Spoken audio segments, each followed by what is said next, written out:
All right, so opening the guard from your knees, okay? This one's not gonna change from the other day. Like I said, I showed some stuff the other day that I did love.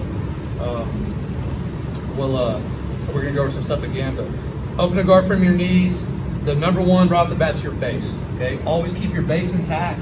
It's a big thing, okay? There's no reason to get halfway through passing the guard and get sweat because your base is all messed up, okay? That's a big thing you see a lot of new people do, is they're so concerned with getting so aggressive to pass that their legs get right next to each other and they get turned over and sweat. And for an experienced jiu-jitsu guy, that's kind of what he's waiting on, is for you to make a mistake at the placement of your feet or whatever, and then you can sweep it. Okay. So base for me, and it's different.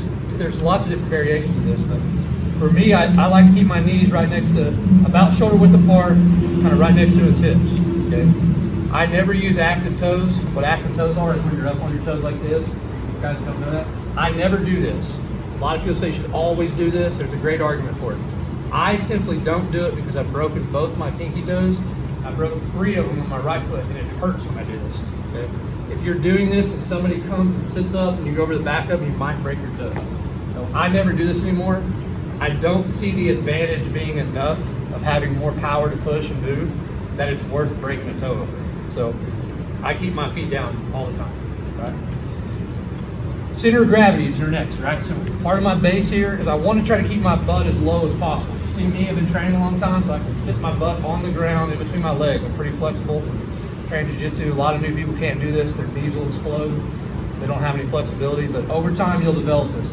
The lower I can keep my butt towards the ground, right? My center of gravity is lower, I'm heavier and harder to lift, okay? Just if you're lifting anything, if you're lifting with a shovel, like if Chris is going to try to use one of his legs to pick up my leg right now, that's going to be really, that's not a very good leverage right there, right? But if I come up higher, if I come up forward like this, now he can lift me. Because my center of gravity is shifting forward, my hips are coming up, and I'm getting light. Okay? So when you're in the closed guard, I like to just stay down like this when you're just sitting here. Okay? Posture is important. Being postured back is important. Okay? Safe posture, normally talk about is down here. Okay, just all this is doing is me protecting my face. You have neutral posture in the middle. Never be here ever. This is where all jiu-jitsu works. I don't want to be in this range. Your passing posture is higher. You can pass low, but it's generally, as a general rule, easier to pass high. Okay? That's base, right? So now getting to opening the guard. Always keep a good base. Number one priority for me is to control the hips because I'm on top. If I control the hips and keep his hips down, he can never really do anything. All jiu-jitsu requires the hips to work, right? All athletic movement for the human body needs the hips. So if I always have weight on him, it impedes his ability to move, therefore impeding his ability to sweep or attack. Okay? I like to do it just by grabbing the pants. Okay, both hands down, both forward. Just grab the pants on both sides. You can grab the belt, but I try not to because it moves so much. Okay, if he doesn't have gi pants on, right, like in a no-gi situation where the rules say I can't grab your pants, you use the palm of your hands right here and it'll fit into his pelvic bone. Okay, it's a perfect fit for it. It's right there and I can hold it down. You can also use the rib cage. Okay, same thing with the palms. You can put it into his rib cage and hold him that way, and that puts a decent amount of pressure on his hips. Okay, since we're in the gi, I'm grabbing both sides of the gi. My elbows go on top of his legs right here, right by his knees, right?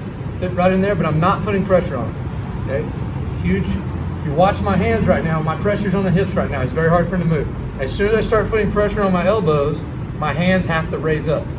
It's the way, because they're connected. And that takes the pressure off of his hips, and now I can do whatever he wants. So you'll see a lot of new people, right? They come here, and they're putting pressure with their elbows, and they get swept from here or submitted from here, and they can't figure out why. It's because this uncomfortable feeling of elbow in the thigh is not worth it, okay? You want pressure on the hips. Your elbow's job is to protect from the knee shield, okay? If I leave my elbows out, he'll come across with his knee, right? He's got the knee shield, he can sweep me and do other things. That's all its job is, protect against that. Pressure on the hips, structure of your elbows on the leg. Basic break, I'm gonna move my left leg right to the center of his body, and then I'm gonna step backwards with my right. Okay? So this comes here, right in the center of his butt. Now I move my left leg so my base is compromised. I have to move my right leg. I'm not stepping up, I'm I'm stepping back and opening my pelvis towards that door. Okay, so step back and turn myself sideways. When my pelvis opens, his feet break. Still here, elbows still on the inside. Right hand comes to the leg. You can grip or hold the leg, it doesn't matter. Extend this all the way to the ground. That's where we'll stop. Opening the guard. We're in the position to pass them.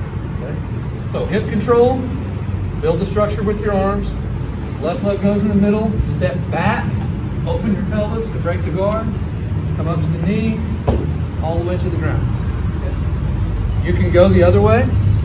Well, it doesn't have to be the left leg. It's just the exact opposite. Right goes in the middle, step back, open your pelvis, come to the leg. There you go. Any questions? All right, grab your partner, let's drill this.